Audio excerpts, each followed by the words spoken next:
দিন। হাই বন্ধুরা, আমি প্রিন্স। আজকে আমি ভয়েস দিতে পারবো না, প্রচুর বড় ভিডিও বলে, ওই জন্য সরি। আমার মা আমার ভিডিওতে ভয়েস দিয়ে দিচ্ছে। নমস্কার বন্ধুরা, আমি নবনীতা আপনাদের কাছে নিয়ে এসেছি আবার একটি ভিডিও নিয়ে। আজকে আমরা যাচ্ছি পুরী।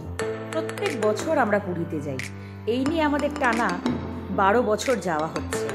জগন্নাথ দেবকে না দেখলে আমাদের মন খারাপ হয়ে যায়, তাই আমরা প্রত্যেক বছর ডিসেম্বর মাসে বা জানুয়ারি মাসে, এই দুটো মান্থের মধ্যে যে কোনো একটা দিন, মানে একটা মাসে আমরা জগন্নাথ প্রভুর কাছে যাই। প্রভুর কাছে গেলে আমাদের মনে শান্তি, তৃপ্তি সব কিছু। তাই আমরা বাড়ির থেকে উদ্দেশ্য হলাম শালিমারের পথে। আমাদের ট্রেন শালিমার থেকে ছিল, হাওড়া থেকে টিকিট আমরা পাইনি। আমাদের ট্রেন হলো 7টায় জগন্নাথ এক্সপ্রেস। এটা করে আমরা চলে যাব পুরী। তাই আমরা যাচ্ছি ট্রেনের দিকে, কারণ আমাদের ট্রেন দিয়ে দিয়েছিল। আমাদের কোচ নাম্বার হলো A6124। আর টুকাইদাদের আরেকটি ছিল, আমাদের সহযাত্রী হলো টুকাইদার নেয়া আর আমাদের ছোট্ট রানী। আমরা 6 জনে মিলে যাচ্ছি পুরী। ট্রেন আমাদের ছেড়ে দিয়েছে যথারীতি। আমরা সবাই আনন্দ করতে করতে প্রভুর নাম নিতে নিতে চললাম।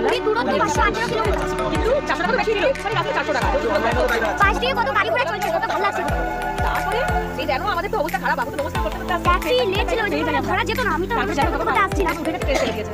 হেপি লাগছে ভাই, চল এই আবার একটা ফটো উঠতে পারছি না, চল ওইটাতে ওই ওখানে ট্রেনে একটু ঘুরতে পড়ে ট্রেন ছেড়ে দেবে। বাচ্চাগুলো খিদে পেয়ে গেছে তো, তাই ওরা খেতে চলে গেছে। একটু পরে যে তোমার পুরী আছে খুব ভালো, সবাই এনজয় করতে করতে যাবো। কেমন লাগছে আমরা যে পুরী যাচ্ছি? কেমন লাগছে আমরা যে পুরী যাচ্ছি? কেমন লাগছে? কেমন লাগছে তোমরা পুরী যাচ্ছি আমরা? কেমন লাগছে? একদম রাইট টাইমে আমরা ট্রেন ছেড়ে দিয়েছে শালিমার স্টেশন দিয়ে পুরী ঢুকে।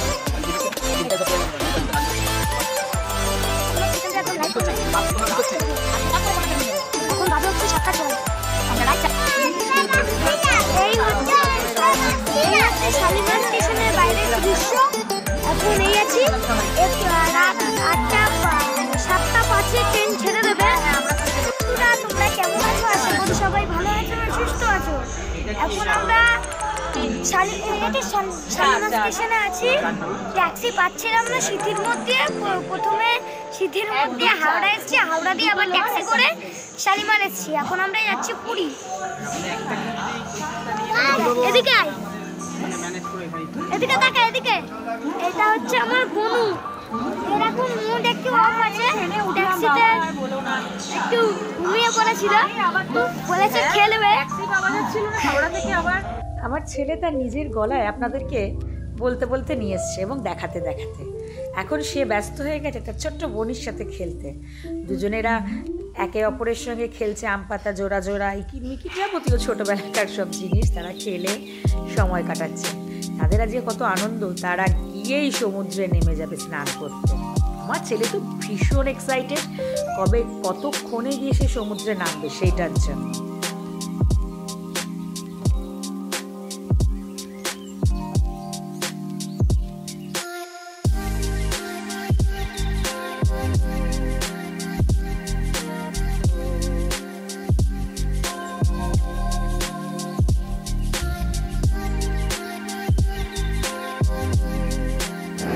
ফাইনালি আমরা ভোর 4:30 একদম কারেক্ট টাইমে আমরা পুরীতে পৌঁছে গেছি। এখন আমরা যাচ্ছি বাইরে, স্টেশন থেকে বাইরে যাব। আমরা ওই ম্যাজিক গাড়ি হোক বা অটো হোক কিছু একটা করে আমরা বেরাবো সেটার জন্য। সবাই মিলে আমরা হাঁটতে হাঁটতে যাচ্ছি। আর আমাদের মক্কেল তো তার বোনিকে সঙ্গী পেয়েছে, দুজনে মিলে হাত ধরে যাচ্ছে। চলো তাহলে বাইরে বেরিয়ে গেলাম আমরা। আমি হোটেলের লাগেজ আমরা রেখেছিলাম, হ্যাঁ, তখন ভিডিওটা দেখাতে পারিনি। আমরা তো ভোরবেলা ঢুকেছি অনেক, তাই আমরা হোটেলে লাগেজ রেখে আমরা চলে গেছিলাম সমুদ্র পাড়ে, যে এটাই সুযোগ সানরাইজটা দেখে নিই। কোন দিন আবার সকালবেলা উঠতে পারবো কি পারবো না কোনো গ্যারেন্টি নেই। সেই জন্য আমরা সবাই হাঁটতে হাঁটতে প্রভুর দর্শন করলাম। ফার্স্টে এখানে কীর্তন শুরু হয়ে গেছিল, সকালবেলা প্রণাম সেরে আমরা চললাম। এটা জানো আমার দিদিদের পাটবাড়ির সেই প্রভু আছে, হ্যাঁ সেই প্রভুর এটা সমাধিস্থ। এটা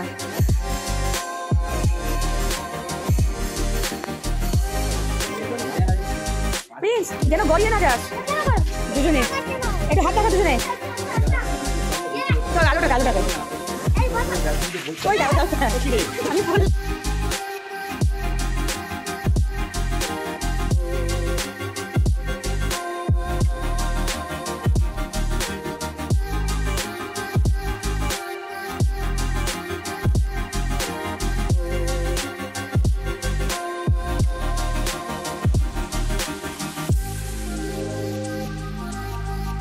1 বছর পর সমুদ্রকে দেখে ওর এক্সাইটমেন্ট আমার ছেলের চরম তুঙ্গে, তাই দৌড়াতে দৌড়াতে ও আর ওর এই যে পেছনে রানী ছুটছে, কতক্ষণে যাবে গিয়ে জল হাত দেবে। কিন্তু না, আমরা ভোরবেলা ওদেরকে জলে হাত দিতে দিইনি, শুধু একটু ফটোগ্রাফ করেছি, ছবি তুলেছি, বসে চা খেয়েছি একটুখানি, তারপরে চলে এসেছি।